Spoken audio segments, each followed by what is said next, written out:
When growth stalls, most leaders reach for surface fixes like new campaigns, a sharper sales deck, even new hires. But the real issues are often deeper, such as misaligned systems, broken handoffs, or unreliable data. That's why we built the Growth Readiness Score. In just 5 minutes, you'll get a clear score across 4 critical areas of your revenue operations and see how you stack up against your peers with benchmark data. Tap the link in the show notes to get started. It's quick, insightful, and often reveals issues leaders don't expect. The first step is realizing that this is not your lot in life. You are the architect of your own future. I talk to so many people who just think if you've decided to run your own company, you're going to be overwhelmed and your family's going to resent you for the rest of your life. And it doesn't matter whether you're young or old, male or female, tall or short. That is a true statement. So please don't give up on the idea that you can run a great business and live a great life at the same time as step one. And then step two is find a system like EOS that helps you assemble the right leadership team, create the right set of priorities, get everybody on the same page with what you're trying to accomplish.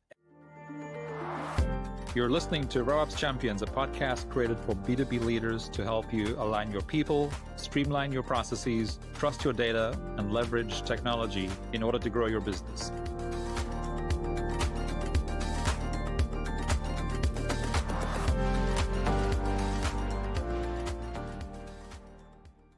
I'm very, very excited to be joined today by Mike Paton. I'll be referring to him as both Mike and Paton because that's just how he rolls. Mike has spent a lifetime learning from entrepreneurs. Today, he's grateful for the opportunity to give back as an author, speaker, host of the EOS Leader Podcast, and an EOS Implementer. In the last 17 years, he's delivered over 150 keynote talks and workshops around the globe, conducted nearly 2,000 full-day EOS sessions with leadership teams of over 150 companies, authored 2 books, Get a Grip and Process, both in the Traction Library, and spent 5 years as EOS Worldwide's visionary. He now spends all his time helping entrepreneurs run better businesses and lives by mastering some of the simple concepts and practical tools he'll be sharing with us today. Mike Paton, welcome to the RevOps Champions podcast. Thanks, Brendon. I appreciate you having me. Mike, let's dive right in into a few of the simple EOS concepts that you're known to talk about. But right now, ones that you believe are still relevant or maybe more relevant right now as we're all focused on finishing 2025 strong and starting what's looking like is going to be a very exciting 2026 even stronger. You bet. Well, I always like to start at a high level with the EOS for any viewers or listeners that aren't familiar with it. It's an operating system for an entrepreneurial company. EOS, Entrepreneurial Operating System. And so it's just a set of simple concepts, practical tools, things that have been around for thousands of years, are going to be around for thousands of longer years. What Gino Wickman, the creator of EOS, discovered a long time ago is when a leadership team or a business is struggling, it's usually struggling due to weakness in one or more of 6 key components that we believe all businesses have and need to strengthen. And those components are the vision component, the people component, the process, the data component, the issues component, the process or process component, depending on what part of the globe you're from. I noticed you've Americanized your pronunciation of that word, and I appreciate it because it always trips me up. And the traction component, the ability to bring a vision down to the ground and execute on that vision. And I think the vision and traction components are the things that in times of risk and uncertainty, we end up talking the most about because, what becomes more difficult when there's a lot of unpredictability in the world, which there seems to be right now, is making decisions using the model you were using when things were more predictable and you had more confidence becomes harder. And what we've learned as EOS implementers over the years, I started in 2007 before the financial meltdown. And so have been through COVID, and now we're going through another tumultuous period. And so what we've found really helps is when the vision for an organization is clearly defined and the cultural norms, its core values, its core focus, what the people in that organization were put on the planet to do well and what it stands for as an organization. When those things are crystal clear and you can rely on them as the basis for making decisions, it just becomes an anchor or a rock and a calm place to dock your boat in a storm. And you find the right answer to a lot of the tough questions that we're struggling with. And you're able to make decisions knowing full well they may be the wrong decisions, but you're relying on things you decided when it wasn't a period of crisis or uncertainty. I really like the way you anchored that, because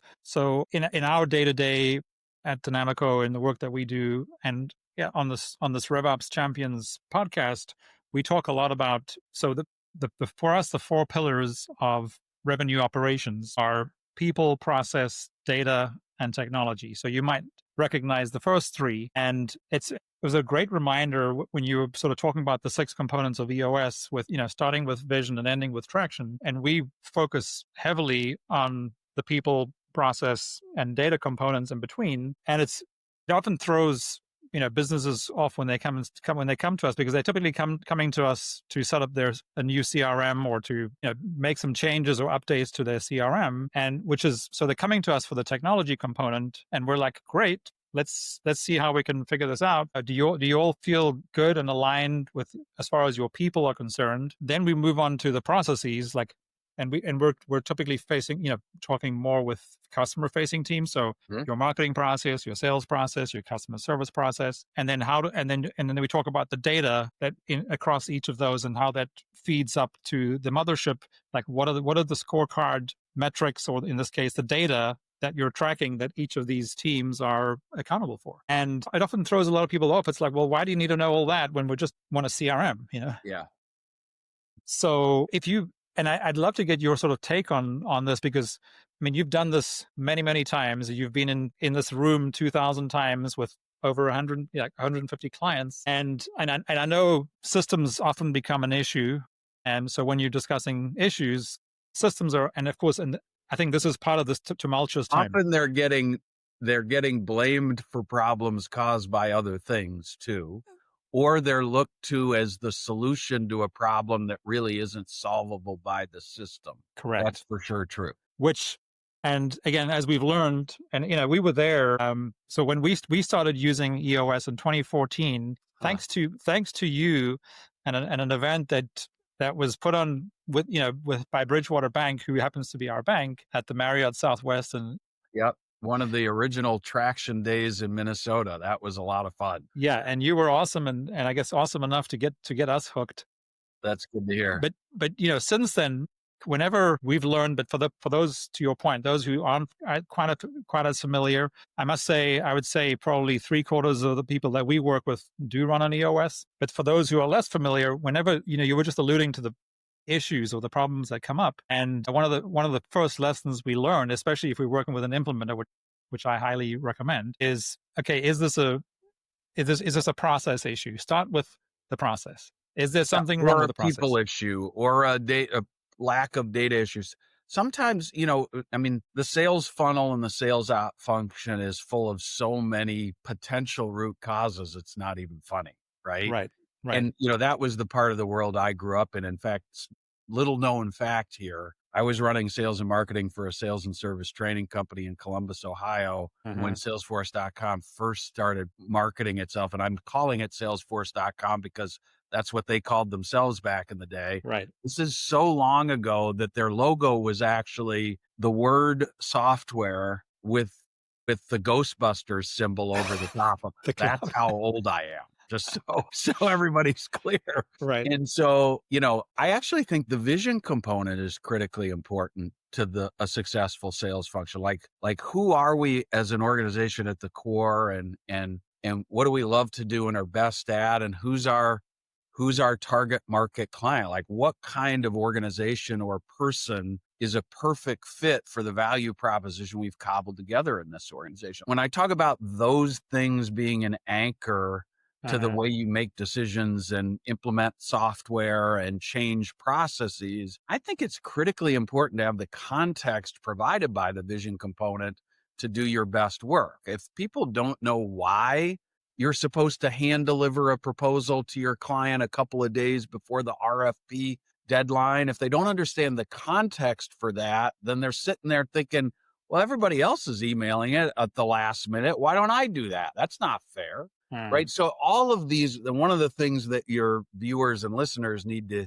hear me say is that you can't run a great organization by focusing your efforts on one or two or even five of those six key components. They're all interdependent. They all work together in harmony.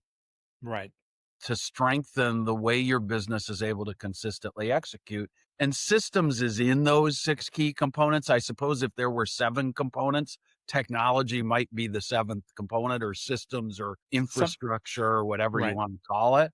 But certainly you can't have data, and most companies today can't have process without great infrastructure and technology. So yeah, it's just a fascinating subject, and one, quite frankly, I could talk about for hours, but I know your viewers won't tolerate that. So let's get back to it. No, I do. I mean, I think it's really critical, but I think before we continue, I have a confession to make, which is I was not interested in process for far too long. And I wish I'd seen the power of it far earlier in my entrepreneurial journey. I have since figured it out, but like I said, I just wish I had understood it and adopted it earlier in my journey. You probably wrote this book for people like me. I wrote the book for the same reason, Brendon. I discovered that part of the reason my clients were struggling with process is I wasn't particularly enthusiastic about teaching it either. I'm a visionary entrepreneur, and I believe you hire great people and let them figure out how to do it. Why do I need all that stuff? And what you miss is that an 8-person organization is different than an 80-person organization. And if you really want to grow and scale your business, you need to invest in the kind of infrastructure that allows multiple layers of people to do a great job of onboarding and training their folks. And if you are the linchpin as the founder of your organization to all of that, one of the people we quote in the book, a visionary entrepreneur from Houston, Texas, is the author of the quotation. Yeah, when we first started implementing EOS, it did feel a little bit like we were being hit with the process stick, which is one of my favorite statements ever. But his aha was he realized once they started doing process work that they had fixed this problem. And he described our process for everything in our business before we started implementing EOS looked sort of like this. Step 1, ask me what to do. Step 2, go do it. Step 3, ask me what to do next. Step 4, go do it. Step 5, go ask me what to do. And he said, I had to get out of that linchpin role because I was the bottleneck for everything. Right. So that's what strengthening the process component is all about, is getting the most experienced person or people at your organization out of the middle of all the day-to-day repetitive, workflows, so that your leadership team and your managers can elevate themselves into more critical problem solving and strategic thinking and creativity and innovation and all that stuff you pay mid-level managers and leaders to go do. Yeah. Well, I mean, I have no idea what you're talking about, because I've never felt that. Tell your team members, email, text, or call me and let me know that that's a poppycock, by the way. This is why I love having these conversations, because we're all here to learn and, learn together. Of course. So, Mike, so maybe let's go back to in your time as the visionary at EOS Worldwide, and since then, what did you see and what are you seeing as the biggest challenges entrepreneurs are facing right now in scaling and growing? Yeah. So, I would put people as always my top answer to that question, right? It's just, Gino Wickman used to say, when businesses are owned and staffed by robots, we're out of business, guys. It's just really hard to find and keep great talent. And so, that's when we do surveys of the EOS ecosystem and we ask people what the most pressing challenge they're facing, is almost always people. matching the pace of internal growth to external growth would be my number 2 answer. And there's so many layers to that answer that it's probably numbers 2 through 10. We have invested in all this infrastructure and these systems and these people and these facilities to fuel growth, but we're not capturing the market share that we need to make those investments pay dividends. And sometimes it's the other problem. Our sales team and marketing team are killing it, but we can't keep up with the volume. And so we're losing customers out the back door, and our sales team's just having to run on a treadmill. Once again, I have no idea what you're talking about. Right. Yeah. So that's probably problem number 2. Okay. And then I think the other thing is the knowledge that what got you here can't get you that isn't going to get you there. Like, I think there's a premium placed on loyalty to today's superstars that hamstrings aggressively growing and scaling businesses, where, I wish the leaders and managers of a company that's grown from 10 to 50 or 75 or 100 people, I wish more of the folks in the leadership team conversation would be more comfortable raising their hand and say, listen, I'm out over my skis here. Okay. You keep asking me a bunch of perfectly reasonable questions about what we should do to grow from 15 salespeople to 75 salespeople. And the honest answer to your question is, I have no earthly idea. And, sometimes I'm in a session room with people, they've been growing so quickly and they're, fabulous people. They're hardworking, they're smart, they've learned a lot along the way, but it's clear they're just running out of steam. Right. And so that's, I think, another common problem that may sound familiar to the people who are watching or listening. Yeah, definitely. And it actually reminds me of, Gino shared something a few days ago, which was an excerpt from a presentation that he did at an EO event recently, where he actually called you out when he asked you a question. What was the one thing that I did right, or something to that effect? And you just told him straight out the whole piece was around how critical it is to be open and honest, and starting with yourself as the leader. Because as you were explaining those 3 big issues that you keep coming across, it reminded me that is probably where the solution starts. It's sitting down with the team as it's evolving from 10 or 15 to 75 to 80 to 100 to 250, whatever it is, and saying, guys, like, I'm over my skis. I'm sorry where I messed up, or how do we figure this out? And again, are we being honest with each other about what we can do and what we should do? That's right. And it again, it starts with the ability to look in the mirror, and, it helps when you have a stable family life. And, when I was running EOS worldwide and starting to feel like maybe I wasn't the right person for that job, I teach this stuff for a living. And it took my wife sitting me down and saying, you appear to be miserable right now. You're not happy.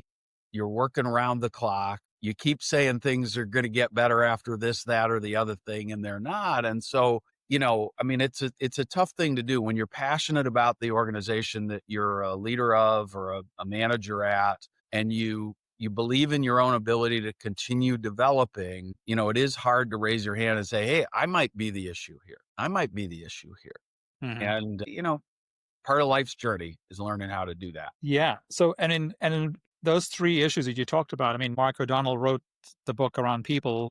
That's probably a good place to start, right? If you're interested in trying to figure out the people component. It's a great place to start. And Mark was the person that Kelly Knight, the current integrator, my integrator at the time, and I tapped to be the next generation visionary. And Mark is just a much better fit for this last 5 years worth of growth and innovation and change in the organization than I ever would have been. He was also willing to step away from his EOS Implementer practice and be a full-time visionary for the organization, which is something else I thought the company needed. And I wasn't willing to do that. I love being in the session room with my clients. I actually think I'm way better at that than I was at being the visionary for EOS worldwide. And so, at some point you just have to have that reckoning with yourself and do a solid inventory of what's working and not working, and pick the right path for your organization without dismissing what's best for the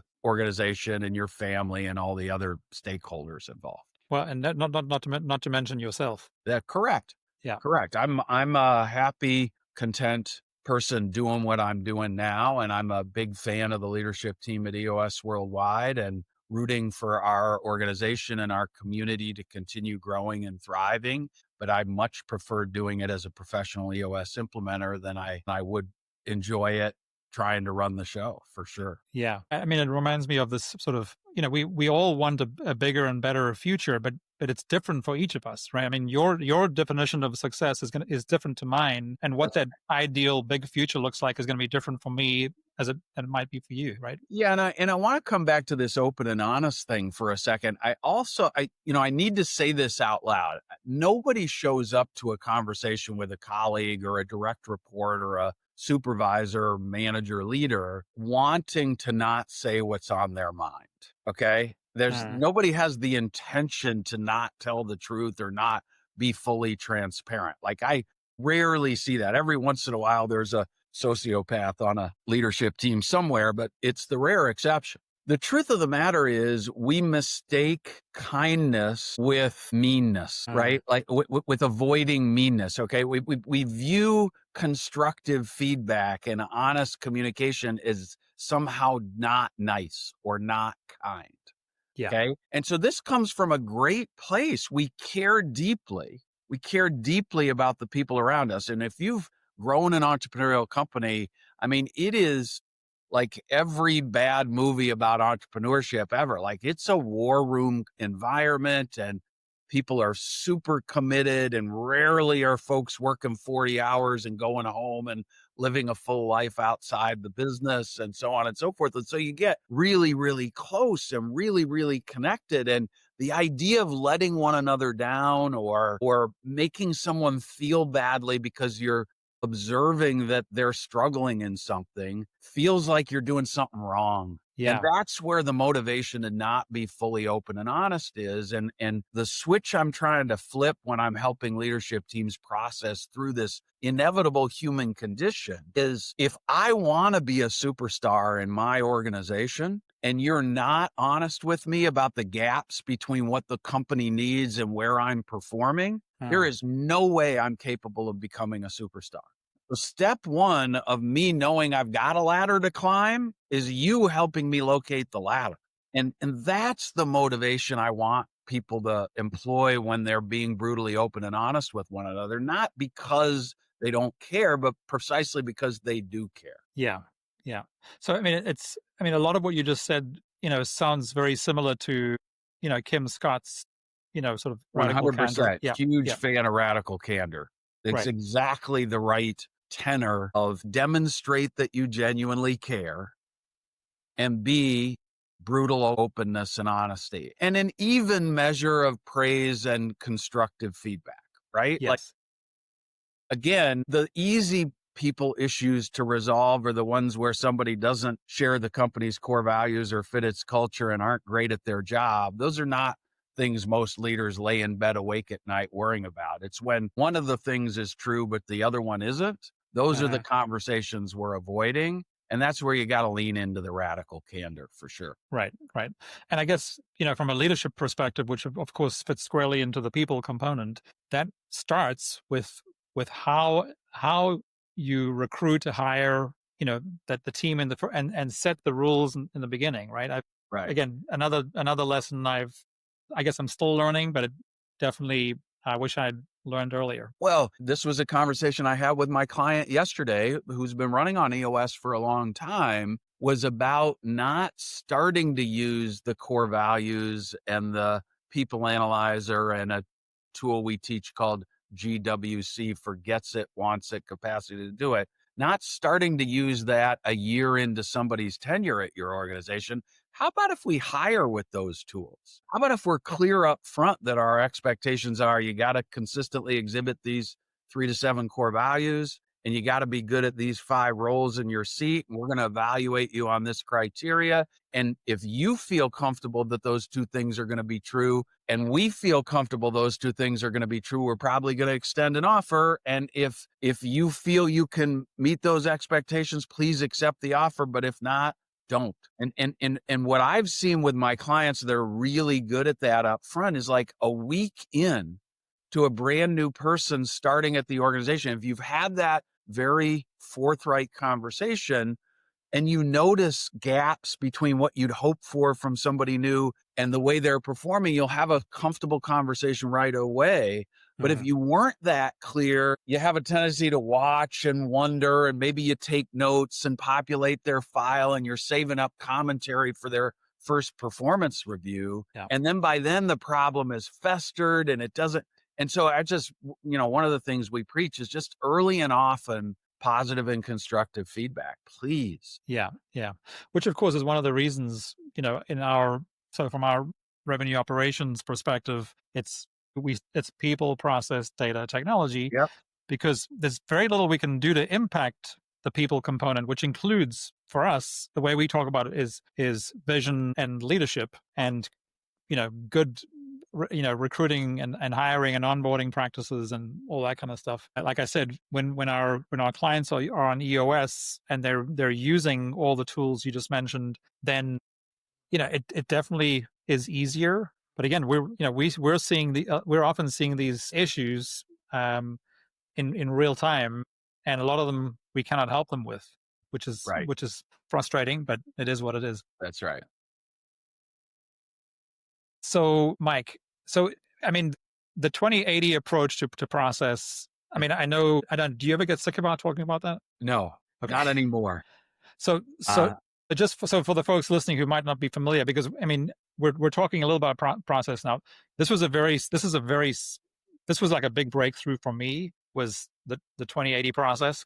Why don't you explain it for us? Yeah. So, this comes from self-examination and self-medication, to be perfectly candid with you. Once I realized that I was not enthusiastic about teaching process and my clients weren't enthusiastic about learning process, I did a lot of research to try and get to the root of why that was. And one of the things I discovered is that if I could get my clients to talk about process at all, their immediate manifestation of process improvement work was, oh my God, I need a 700-page SOP manual, and I'm going to create this rigid compliance culture where nobody's allowed to think for themselves or ever diverge from the process, even when it makes sense. And I don't want to run my company that way. I started my company to be free, right?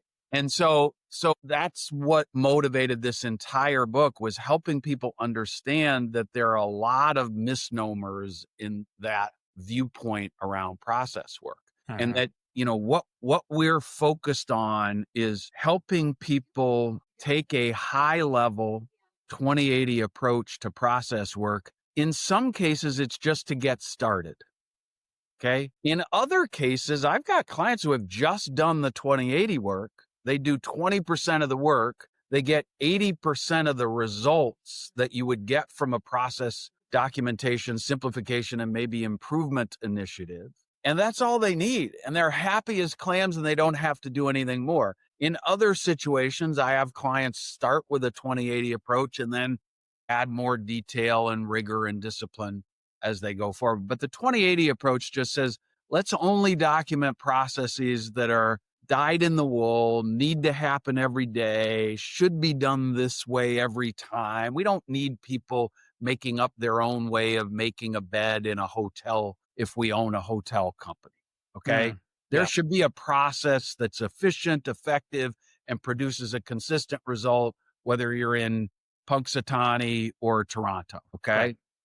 Yeah. So let's only document those processes. And then instead of documenting 100% of the steps in 100% of our processes to get 100% of compliance, what if we only documented the major steps, the 5 to 7 things that we want our people to do the right and best way every time, not the 57 things that need to be done this way? And so that's what we mean by 2080. Is an analogy I'll give, and it's perfect because you and I are talking during the initial stages of the Major League Baseball playoffs. What we do is we teach every employee at the organization to play T-ball first. How do you hold the bat? Where do you put your feet? What are the fundamentals of a decent swing through a baseball? Where do you run once you've made contact with the baseball? That's the 20-80 approach. Now, someday you might be teaching your best salesperson how to hit a split finger fastball on a 3-2 count in the bottom of the ninth, and that's going to win you the playoffs. But let's start by teaching everybody on our team how to play T-ball, so you as a manager or leader don't ever have to explain to anybody on your team how to do whatever the functional equivalent of holding a baseball bat is in your company. Yeah. That's what 2080 means. Yeah. No, thanks for sharing that. I mean, in your own words, because I think it's such a powerful system that I know worked really well for us, and it was really what got me sort of sold on the idea of, because I was caught in that thing of like, well, processes. I mean, that's going to be pages and pages of 57 steps, and how are people going to remember those 57 steps? Which is part of the power of simplifying to the 2080, which is just people can think about the 5 to 7 things they need to do, but if it's more than that, then you're going to start complicating their lives. Well, I'll give you a real world example, and it kind of crystallized for me. This just happened in the last 24 hours, crystallized for me what we were hoping to accomplish with the book process. So we have a couple of light fixtures in our master bathroom in our home, and one of them went out, and my wife called the place and they sent a new light fixture. And then the other one went out. She called the place and they sent another new light fixture. And we're waiting for this to come, thinking, I'm going to call an electrician. And she looked at me and she said, do you think we could, try and repair these light fixtures ourselves? And my first reaction was, well, it's electrician stuff. Like, I'm going to electrocute myself and burn the house down. No. Yeah. Okay. And then I said, just a second. And I went to my phone and I Googled, how do you replace a light fixture? And a video came up that was like 4 minutes long. And there are like 5 steps: turn off the power, test to make sure there's no power to the wire, do this, do that, hook these wires up, screw those things on, put the thing back, boom. And I'm like, shoot, I can do that. Okay, now, if you have any electricians listening, I'm sorry, I won't be calling you. And hopefully I don't die shortly after this recording. Yes. Yeah. Good. But that's what we're trying to do, is just help people understand, hey, this might be a little easier than you think it is. And you're going to save a lot of time and money, and it's going to create scalability and consistency in your business. Why don't you give it a try? That's what we hope for when people read the book process. Yeah. Which, as I think about all the time that we spend with our implementer, also reminds me of the people component. That's part of leadership, is we have to simplify the systems for our employees, for them to be successful. Right. And then I think probably the data component as well, and then kind of show them in numbers what success looks like for their particular role. That's right. And since you're familiar with the book, we make a very strong case that the process and data components are inextricably linked. You can't be strong in the data component if you're not strong in the process component, because you may not be measuring the right activities to get the results you want. Right. Absolutely. Oh, I love that. I'm going to use that. Mike, so in fact, everything has kind of led me to this moment. I cannot help speculating what your next book might be.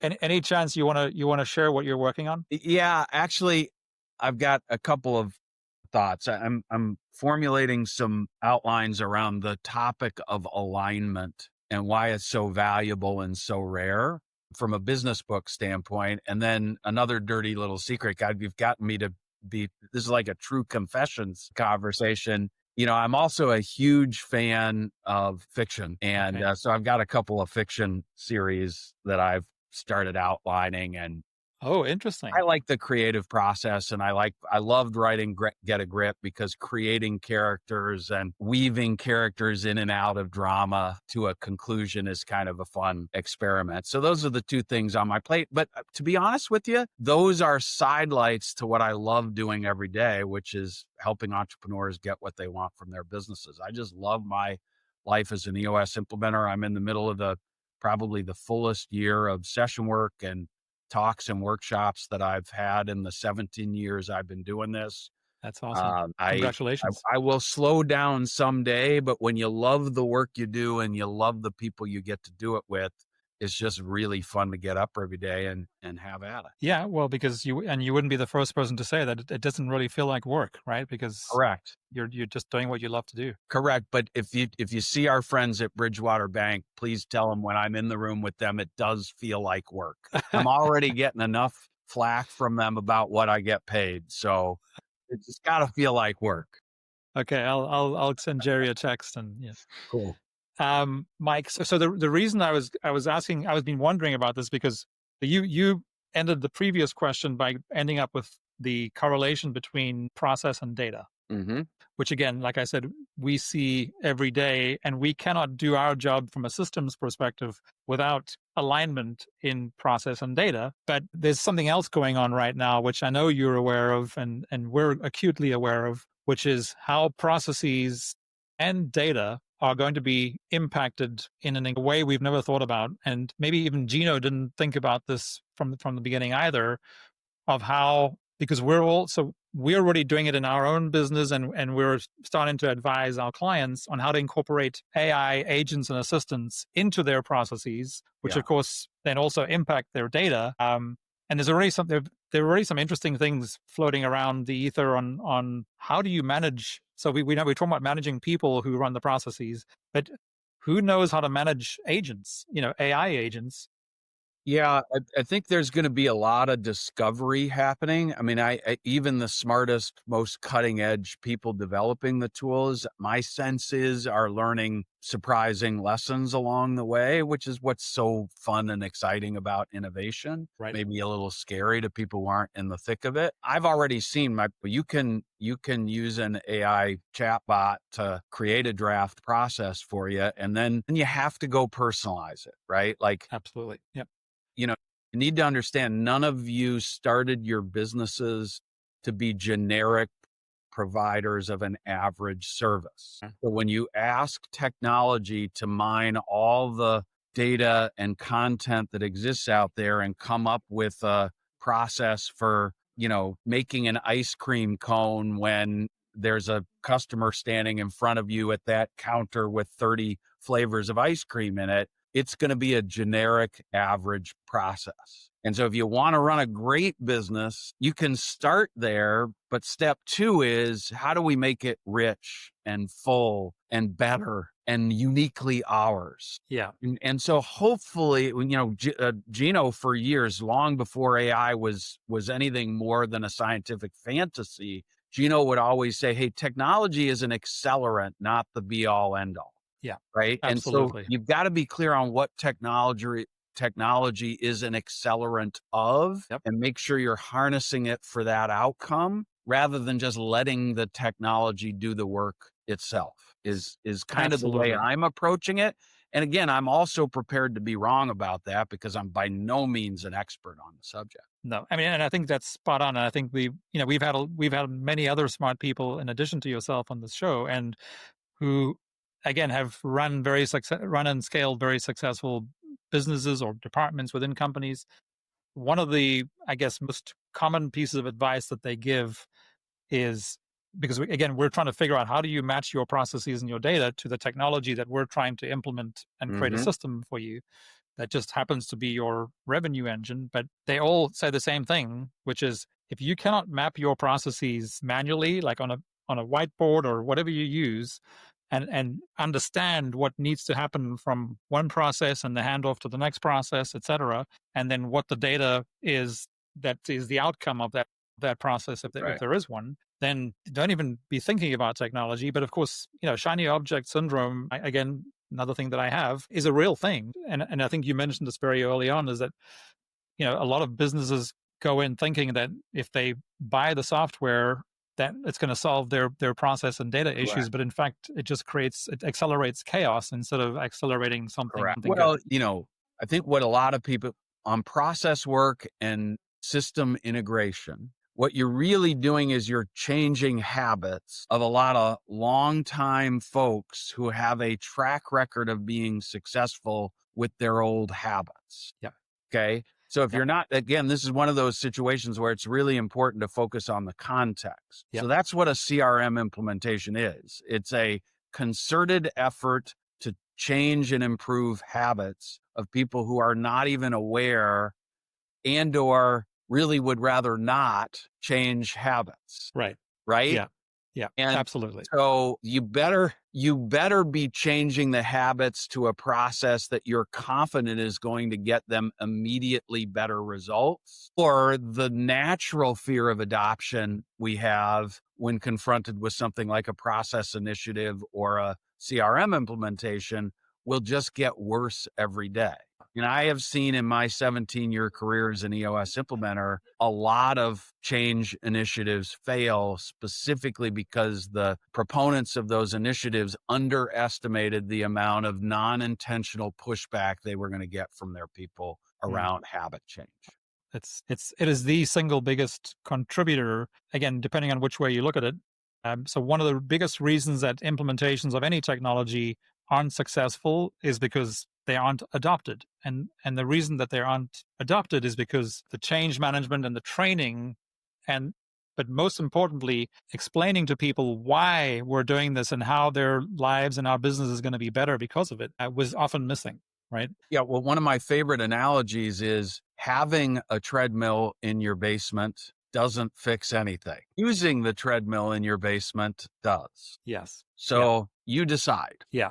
Yeah, there's actually I'm in a group that talks a lot about capability, and within capability you have ability and you have other things, but we use that analogy as well, whether it's a treadmill or a piano. So if you have a piano or a treadmill, you have the capability to do something with it. The question is, do you have the ability and actually, or are you going to do something with it? To use the tool. To use the tool. That's right. Mike, I have two more questions after this one, which is, you said earlier, which I completely agree with, when you were talking about like the three biggest areas of struggle that you see, that you do see and you've seen throughout your 17 years. The third one around sort of the knowledge of knowing what got you here isn't going to get you to where you're going, which again, I think I agree. And I'm sure most people listening get that at an intellectual level, at least.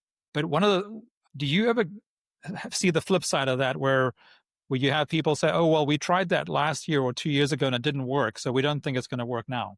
It's kind of a flip side of that same thing. The flavor of the month condition is we were dealing with this problem. We tried this, and this for 2 weeks each. None of those fixed it in 2 weeks. So they probably will never work with this problem for the rest of our careers. Yeah. Yeah. I see that a lot.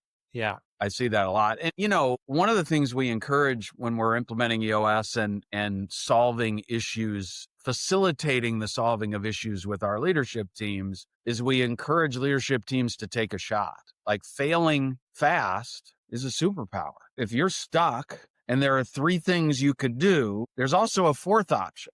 You could do none of them. Okay? The problem is, if you choose the none of them option, 90 days from now, or whenever you're talking about this problem again, and it's usually about 90 days, you're still going to be stuck with the same 3 options. Whereas if you tried one of them and you were wrong, you would have eliminated one of your 2, and you could go to attempt number 2 to solve the problem. Right. And so that's part of the psychology of working with somebody who does this facilitation work all the time is, obviously you have to weigh the potential negative impacts of making mistakes and so on and so forth. There are some mistakes you should experiment with and try, and others that you shouldn't. But man, I just think if teams would move themselves forward just a little bit faster and do what they think is going to solve the problem without worrying or waiting until they're sure they're going to be right. Yeah. A lot of things would change for the better. Yeah, I totally agree.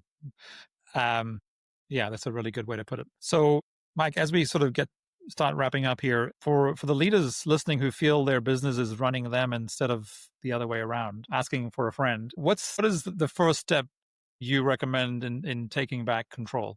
Yeah. So the first step is realizing that this is not your lot in life. You are the architect of your own future.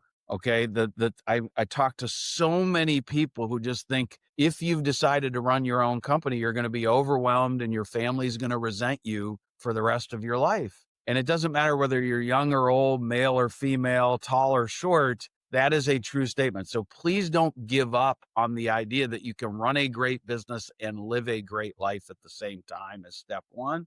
And then step 2 is find a system like EOS that helps you assemble the right leadership team, create the right set of priorities, get everybody on the same page with what you're trying to accomplish, and may start gradually getting you out of the day-to-day, the weeds, the mess cleanups, the frustrating conversations with people who don't seem to ever get it. Find something that will help you wiggle your way out of that muck you're in and get to the place where you deserve to be. Yeah, love that.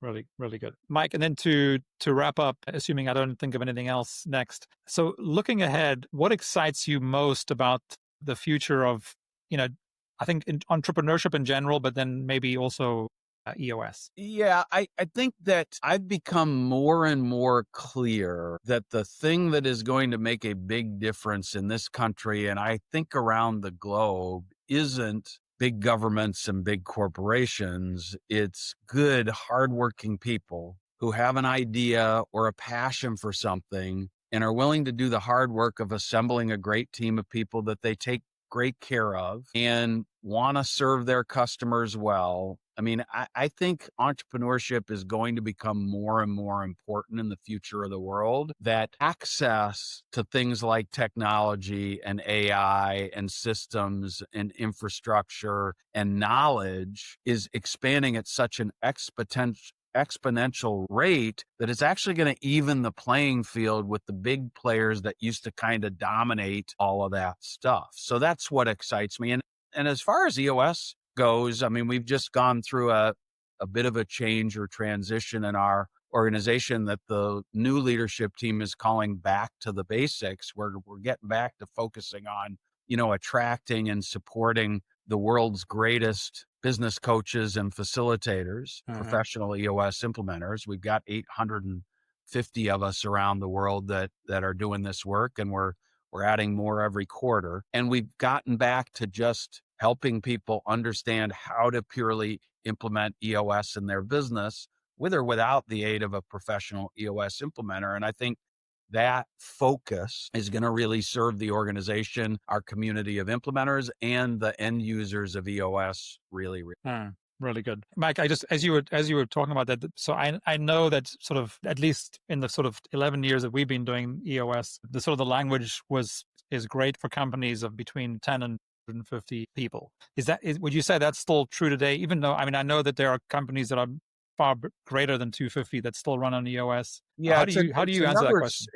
It's another subject on which the context is really important. So we call a privately held entrepreneurial company with between 10 and 250 people our target market, which means it's just a target-rich environment, right? If we're fishing in a pond with lots of those types of organizations in them, we're going to find a lot of leaders and leadership team members who are intrigued by and excited about something like EOS, because that is the sweet spot where you start realizing you need some kind of structure, discipline, accountability, clarity, execution juice, whatever you want to call it. But you don't want to ruin the entrepreneurial spirit of the company that gets you excited every day, right? Right. Yeah. And so, but that doesn't mean EOS only works in companies like those. I've got some clients that are smaller. I've got several clients that are much larger, including Bridgewater, although they did start with me when they were about that size. And so what I say today is, if the people who own and run the company and who are ultimately accountable for the most important decisions that need to be made in that organization every day, doesn't matter the size, scope, or shape, if they want a business to run on EOS, EOS is going to be an effective mechanism for running a business of any size. If they don't care or they don't want the company running on EOS, doesn't care how big or small you are, it's not going to be a great fit. Sure. And so what I tell everybody who's exploring EOS is, read Traction, visit the website and download some free tools, learn enough about EOS, but call a local EOS implementer and have one of us come in and do a 90-minute meeting for your leadership team so you get a clear sense of what a company running on EOS is. And then you'll know, do we want to run our business this way? And if you do, it's likely to work. And if you don't, go to plan B. Right. That's kind of the way I would approach it. regardless of how big or small your company is. That's awesome. I think that's going to be really useful. Mike Paton, thank you so much for joining me today. It was awesome to catch up. And you've shared some really valuable lessons that I'm going to be digging into myself. And I'm sure a lot of the other folks listening are going to be doing the same. Thanks again. Appreciate the good work you're doing, Brendon, you and your team at Dynamico. It's really important that entrepreneurial companies exercise rigor and discipline about growing their businesses, because if you're not creating a splash in the marketplace, you have the best people waiting around to do a lot of work. Ain't going to get you anywhere you want to go. So keep it up, please. Thank you, Mike. I appreciate it. Take care, and we'll see you again soon. Look forward to it. Thank you. Thank you.